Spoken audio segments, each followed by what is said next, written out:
parents. And with some parents, a few, it's nice to see the relief on their faces that their sons and daughters have made it this far.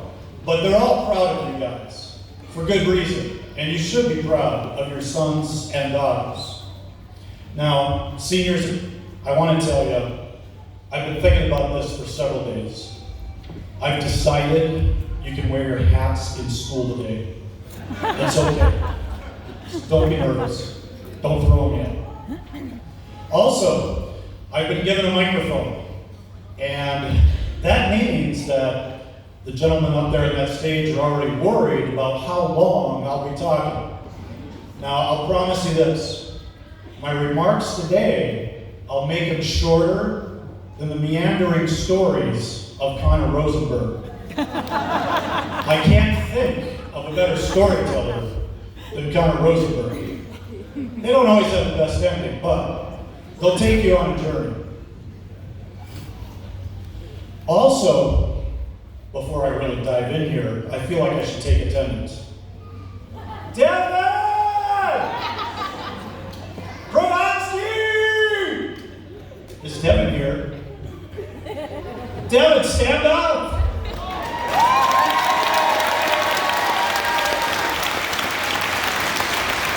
Devin, I'm going to mark you in attendance today, and I need to know, were you tardy or were you on time?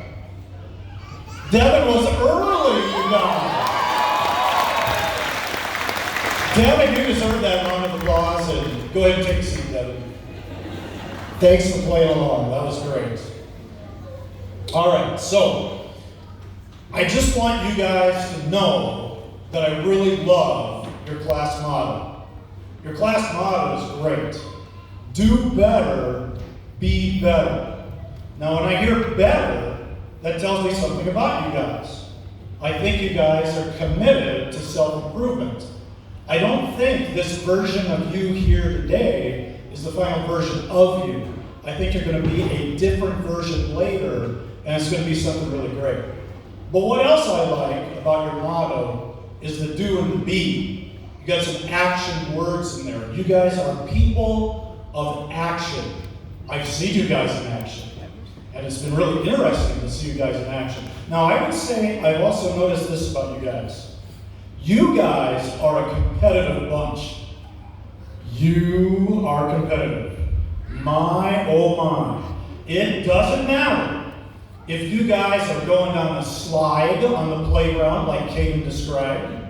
It turns into a competition. It doesn't matter if you're trying to win some Tootsie Rolls in U.S. history class. You guys want all the Tootsie Rolls.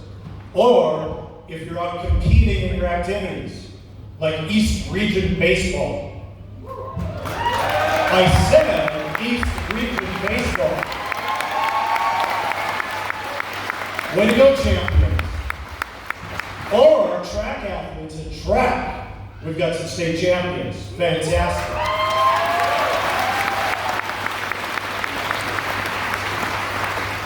It doesn't matter what it is. It could be girls tennis. It could be boys golf. We have a lot of spring activities going on, and you guys are in the thick of it, and you're competing. You have a competitive spirit. And I want to tell you that that is a good thing. There are people out there today that might say, oh, you're too competitive. Oh my, you're so aggressive. Don't ever apologize for being competitive, okay? Don't ever apologize for success. Keep working for success. Keep putting it on the line. Keep putting what you've got, put it into it, whatever it is you do. Whether it's on a slide, a field of competition, a profession, a vocation, whatever you got, put it into it. So I love your class motto.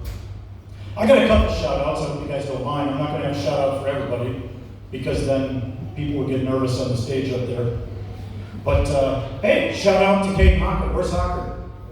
Hocker, they misnamed you. You're not Caden, your name should be Shooter. All this guy does is shoot ducks, bucks, and 3-pointers. All right, Caden.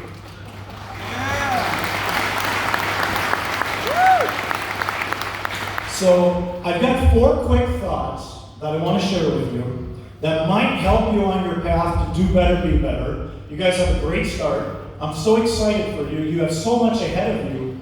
You're going to build amazing lives. It's such an exciting age to be graduating high school because everything's in front of you. It's an open book. So I want to share a few things with you as you go on that path. Number 1, I want to remind you to keep asking questions. Okay, you ask questions in the classroom. You ask questions in the hallways. You ask questions of your family members. You ask questions of your teachers. Keep doing that. I would recommend whatever it is you're interested in, whether it's a vocation, whether it's a profession, maybe it's some hobby you really love. Find a mentor. Find several mentors. Get some people in your life that are older than you. Yes, old people do have something to offer. And ask them some questions. They'll be happy to tell you so much. They'll be happy to help you along your path. So do that. Ask questions. Question everything. Question the science. And always, always, always question the political science. Just a little political advice for you. All right. So, I got another shout out. Shout out to Wyatt Nyberg. Where's Nyberg? Did you guys know that Wyatt Nyberg knows the tire size on every model of pickup truck in North America? He does! That is an amazing mind right there.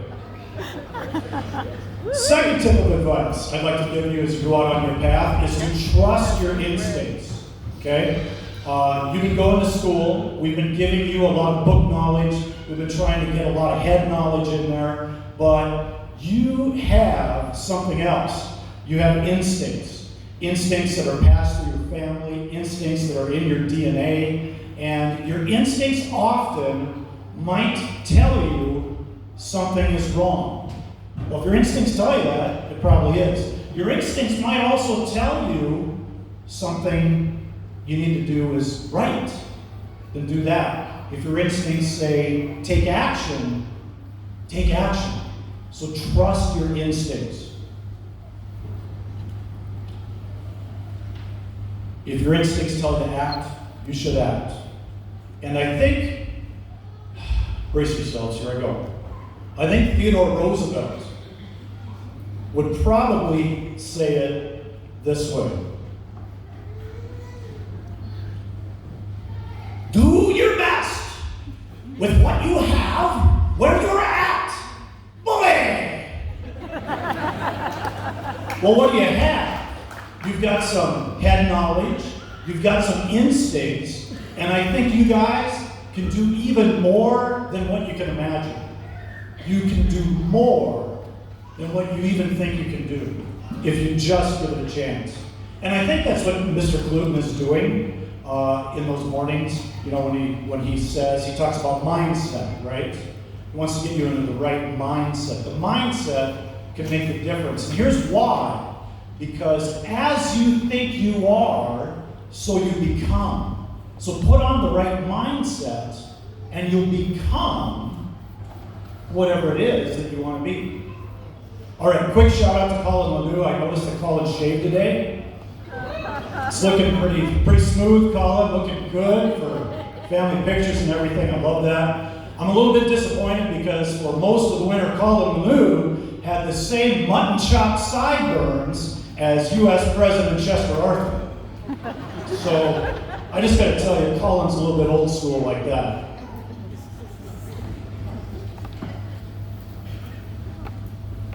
All right. I think I'm on to number 3. Okay. Yeah, I lose track somewhere around 2. Number 3. I like this one. Be not afraid. You guys have heard that before, right? Where do you hear that? Yeah, Josh doesn't know. That's all right, Josh. Maybe Sunday school, maybe sermons on Sunday, maybe in the Bible. Be not afraid or fear not. It's in the Bible 365 times. That's one time for every day of the year. So I think your Creator is trying to tell you something. He's trying to tell us all something.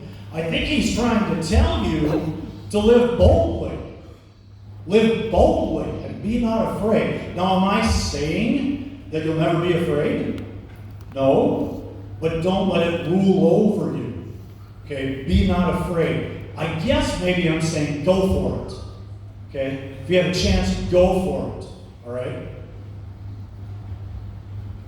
Live boldly, because if you are fearless, you are limitless, and you can again achieve so much more than you thought you could achieve. Are there things out there that scare us? Sure there is. You know, your speakers, by the way, we had 4 fantastic student speakers, didn't we? They were great. They were fantastic.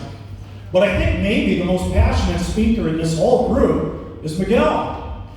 I hear Miguel giving speeches in the hallway outside my classroom every day. In fact, Miguel gives speeches with so much passion, he could be 2 or 3 hallways away and I'd still hear him. And they usually end with something like, bussin', sheesh, something like that. Miguel, maybe you should have this microphone. Anyway, so if you're fearless, you're limitless, and you will be afraid, but don't let it rule over you. I'm terrified right now. You gotta tell me. Yeah, I'm shaking a little. Okay, moving on. All right, so that's number 3. Now, I think Franklin Roosevelt, you guys remember Franklin D. Roosevelt, right? Okay, New Deal, everything. His best quote in his inaugural address was simply this, when he said, again, another Roosevelt impression, so let me see what I can do here. First of all, let me assert my firm belief that the only thing we have to fear is fear itself. The only thing we have to fear is fear itself. So drive on through it, okay? Quick shout out to Ted Benary. Where's Ted? There's Ted. Hey, Ted just woke up. All right, I was a little worried Ted wasn't paying attention, but, you know, Ted's been a little distracted lately. He's working on becoming the state champion in shadowboxing. Ted will put on a demonstration a little bit later. It'll be a good time. Ted, have you been shadowboxing lately? We had a lot of practice in my time. It was pretty darn impressive, Ted. All right, good. Okay.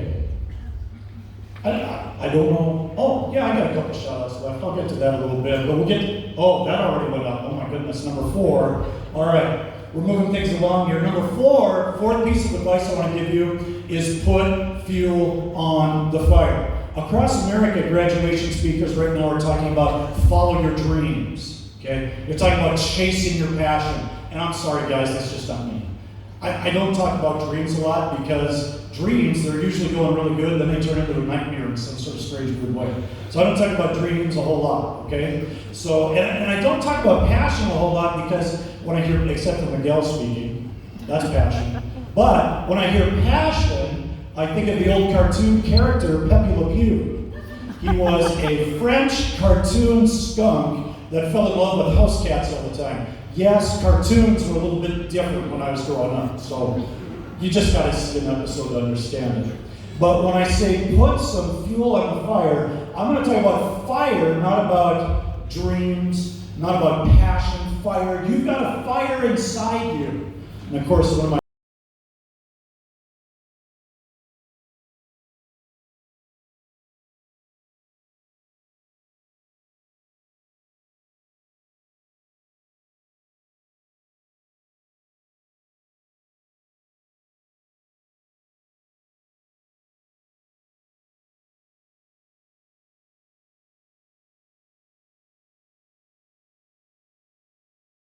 do, it's what you want to become, it's what you feel strongest about.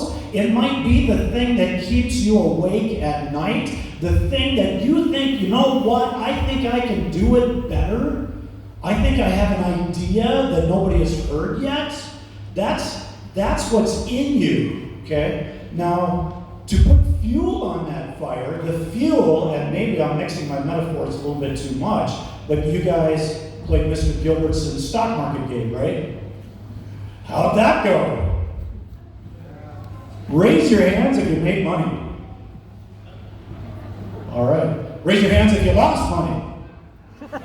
Okay. Raise your hands if you made more money than you thought you'd make. Ooh. All right, I want some investment advice later, all right? Thank you. Anyway, I think there's no better investment you could make than in yourself. Invest in yourself. And that is training, that is education, that is learning skills. And I would encourage you to invest in yourself by maybe investing yourself in some things that might not be your profession or vocation. Maybe learn Spanish. That might be an important language, right?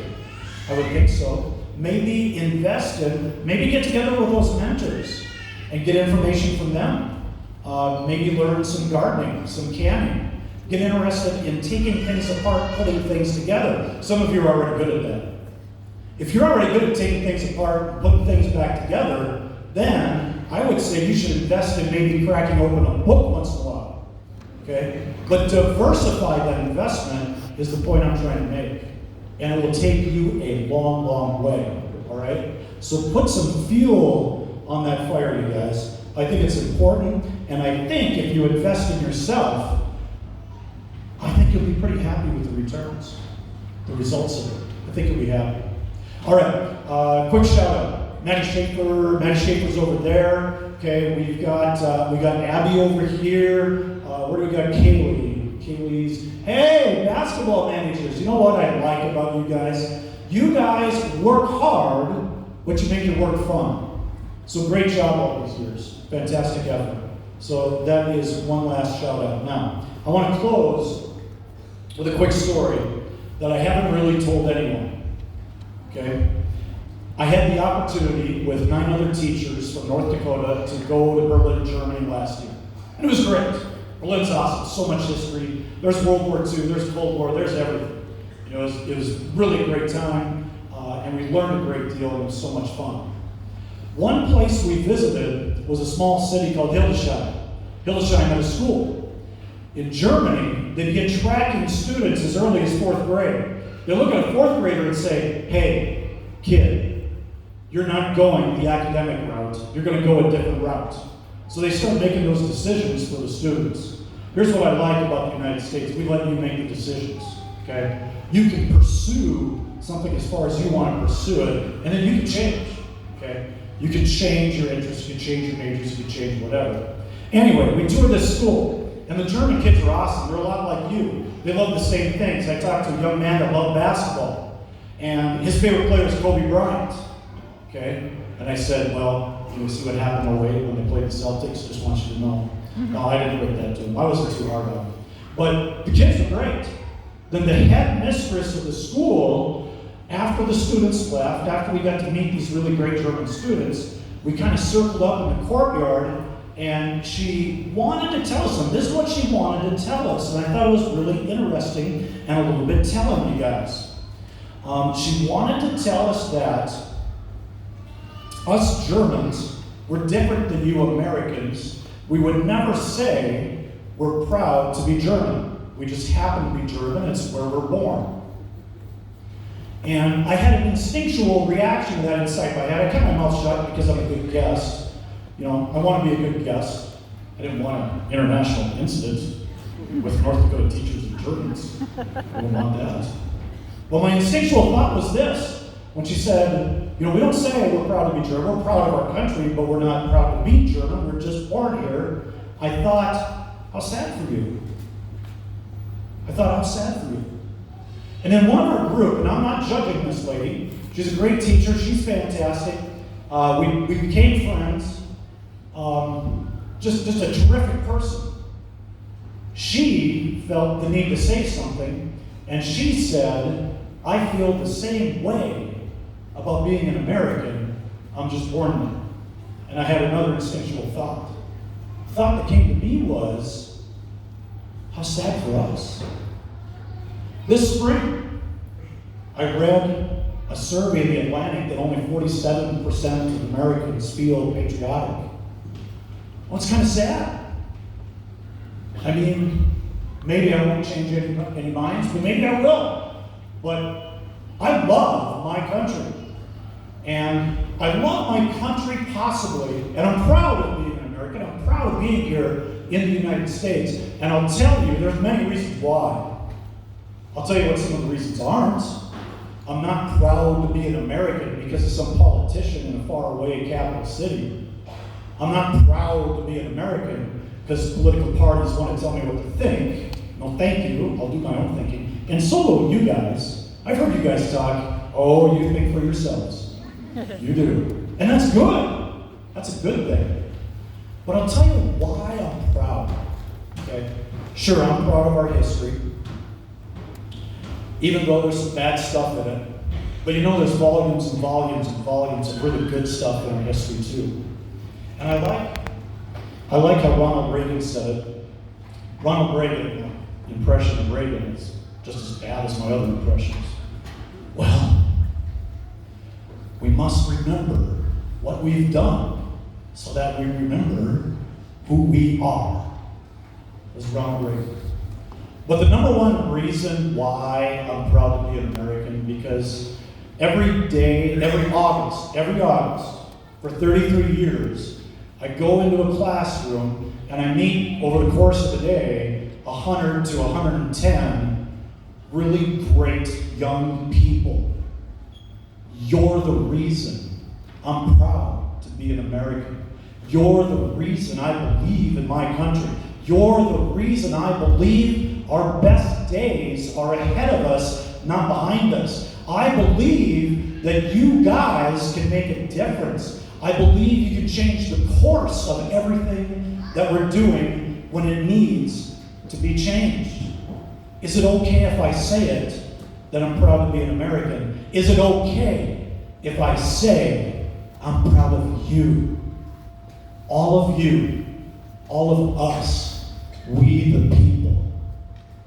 Thanks, everybody. Appreciate it.